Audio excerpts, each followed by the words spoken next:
I'm going to tell you a little about how research and technology infrastructure can support the transition to a green hydrogen society. So in order to do that, I'll start by telling you a little about what these big science facilities I'm going to talk about are. Then I'll tell you how they can support the Power-to-X industry. And since a lot of you probably don't know that much about big science facilities, I'll give you a very concrete example of how this could look. Then the role of RTOs in this. And finally, a short introduction to what's called the RETIFI program. Let's see if, it wants to shift now. So, big science facilities are large international research facilities, often costing billions of euros to construct, that are mainly used for academia. They are scattered all over the world. For example, you see some of those in Europe here. They are mainly used for academia, as I said, but they also have a lot of application for industry. And I'm here to tell you what type of applications that could be in the Power-to-X area. So here you see some examples of what it can do in different areas where it could contribute. No, doesn't work. Anyway, let's ignore that. I'm not going to go through all of these different examples, but you just take a single one. And down in the corner, just as an illustration of these things, you should be able to see coffee kettle in metal with water inside, and now it starts boiling, showing you how we, with some of these techniques with neutrons, can see in through metals and see water moving inside. Of course, at this time of the conference, I'm sure you're more interested in coffee, but I hope you can also see how this could be interesting for looking at Power-to-X components and seeing the processes inside those and seeing exactly what happens inside. So that's one of the techniques I'm talking about. The other one, X-rays. By using these large facilities, we can get much better resolution and much better contrast and see things that you cannot see usually in the lab. As I said, I'll go through an example, and that's how to look at gas creation and flow inside alkaline electrolyzer cells. You probably all know that nowadays an electrolyzer cell is not just two electrodes put into some water as it was in high school. Rather than that, you have, in the alkaline case, two electrodes here consisting of a foam with a membrane between them and some backplates of a conductor here that allows you far more efficient creation. And we had a company approach us and ask, can you help us figuring out where the bubbles inside these electrodes are created and how they are flowing? And for that, neutrons would be the ideal case. I have one more example of the difference between neutrons and X-rays. Both can take pictures. This is an X-ray picture. This is a neutron picture of exactly the same products or the same camera. You clearly see the organic film in the neutron case and not in the X-ray case. So that's why if we want to look at something hydrogen rich here, we would do that using this type of system.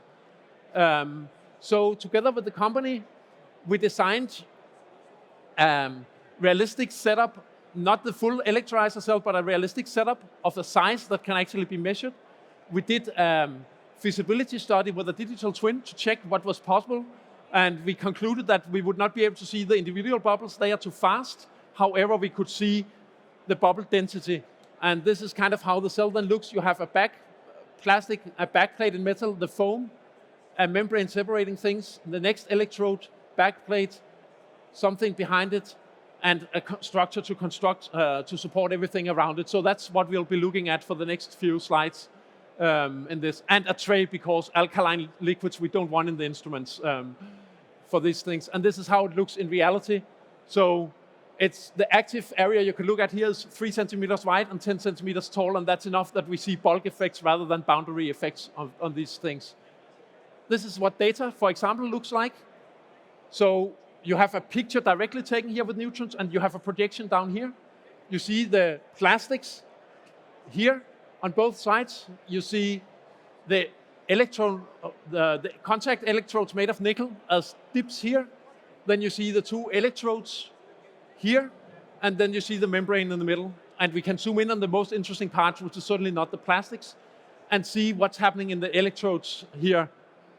What you see is clearly that the intensity is higher here than on the other side, and it's also has a slope. This is the hydrogen side. In the hydrogen side, there are more bubbles, meaning there are less water, and if there are less water, more neutrons goes through. So this is a direct measure of the amount of bubbles we actually have inside. And You see you have more intensity on the hydrogen side because when you split water, you get more hydrogen than oxygen. No big surprise there. You also see that most of the bubbles are created very close to the membrane.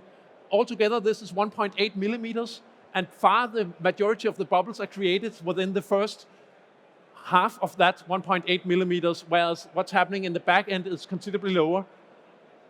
With that, we can also go and see what happens if we change the current. So here are different currents. Just as a reminder, we are looking at a 30 square centimeter active area, so you would need to divide with 30 to get to current densities. A couple of interesting points. First of all, before we did this, there was a hypothesis that when you increase the current, you would see the bubbles move further into the electrodes. You would see that you would start activating sites further into the electrodes. That's clearly not what happens. Actual data shows us something else. It's more and more stuff happening very close to the separator in the middle. You can also see that there's a huge jump from 0 amps to 1.5 amps, especially compared with them going from 1.5 to 3 amps. That should not be so if it was just bubbles flowing through, because we should just create double the amount of bubbles at 3 amps as at 1.5. So what we see there is actually a sign of trapped bubbles that are building up very fast and then are here on the pictures and are trapped inside the electrode structure, reducing the effect of the electrodes. And we have in other ways seen that that's actually a thing with these trapped bubbles. But here we actually have a very direct measure of how many trapped bubbles. I'll come back to those in a moment.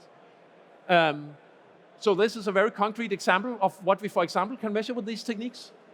What you see here is we have also looked at different foams. So we have looked at different densities of foams. We have looked at surface treatments of foams and can see what these two things means for the production and the mobility. We have looked at different flow rates with the pumps pumping water through. More current densities than what I've shown you here.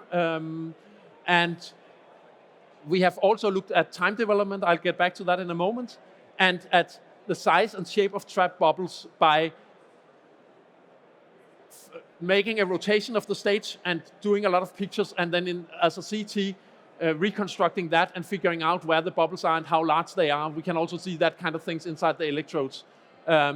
This is produced by the company. It's Hydrogen Pro that we have done this in very close collaboration with. You see, the further you go up the electrode, the electrolyzer, the more gas you see. No surprise there, it builds up. So what you have seen before was down from the bottom where we have a pure signal of only gas being produced, not also gas on top of that from flowing by. So it will look different further up. I haven't shown you that in this picture here. I also wanted to show you a little of the time development. What you see here is the structure we'll be looking at. First you have 9 amps, then we drop to 4.5, and then to 0, and then we go up again. I have added some of these on top of each other for us to see what happens inside something like this here. Now you have a fairly high intensity here. It drops to half and disappears, and it shoots up again. And that's the electrodes being turned on again. So due to this, we can actually study the process of turning on and turning off the electrodes. Up here, I have plotted examples of that look. In that case, to make it slightly simpler, I have gone directly from 9 to 0 amps. So you should see it falling completely down every time. You don't. You see it falling to half the way, and then you see it starting to move out or move down. That's the trapped bubble slowly moving out of it. So we can use this to determine the speed of trapped bubbles moving out of the system. And you can see down here, that's how it looked before we turned on the power first time. So that also, again, proves that we have these trapped bubbles in the system, and that they do impact the system a lot for the performance of the electrodes. So this should give you some idea of what we, for example, can see with these things.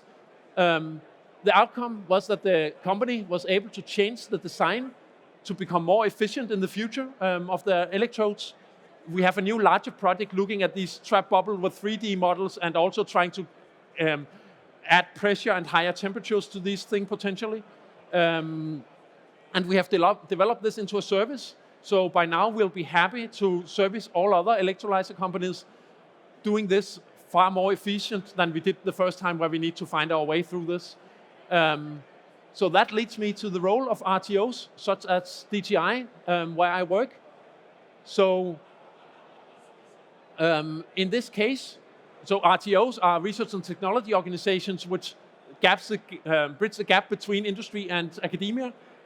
We would usually use in-house labs or sub-suppliers to answer the questions. In this case, these big science facilities around Europe is just our sub-suppliers that we can use to help things.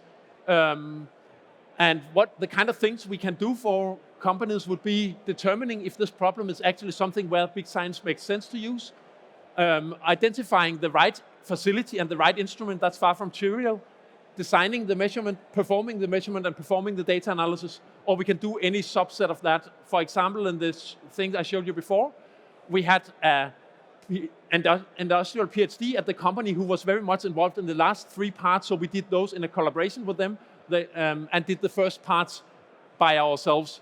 We could do anything like that, but in general, being able in this way to allow industry access to neutron sources that most of you probably didn't even know was a thing before this talk, or if you knew, you would certainly not know how to use them.